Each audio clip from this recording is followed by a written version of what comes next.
On Sunday, Israeli Prime Minister Benjamin Netanyahu saw only good results from the historic agreement. Peace is a good thing, and this peace unites two of the most advanced economies in the world, Israel and the United Arab Emirates, and two of the most moderate. We're fighting Iran and the radicals who are trying to overthrow the entire order in the Middle East, subjugate people, propagate terrorism. So this is good for peace, good for security, good for prosperity. I think it's good for the United States and good for Israel. But not everyone in the region agrees. Iran flat out condemned it. The Palestinian Authority called the UAE traitors, and President Erdogan threatened to break off diplomatic relations with the United Arab Emirates. Exact suspects that you would expect to hate this deal.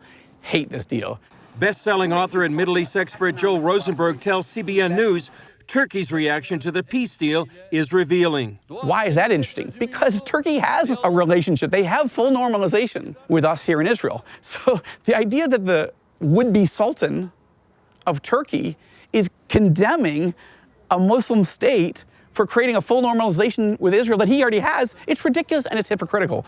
But it's indicative of the fact that Erdogan is taking his country out of the Western moderate camp into the Iranian Islamist, more radical camp. And that's a long-term, very serious problem.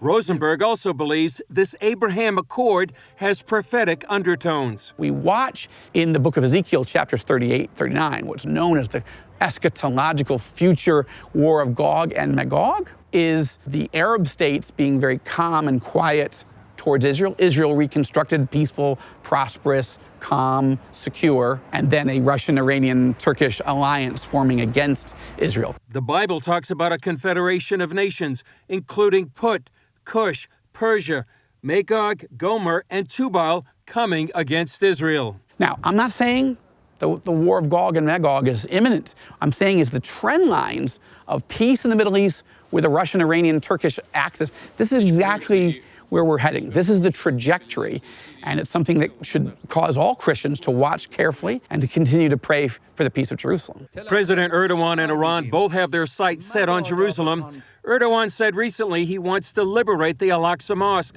and Iran wants to conquer the Holy City. Chris Mitchell, CBN News, Jerusalem.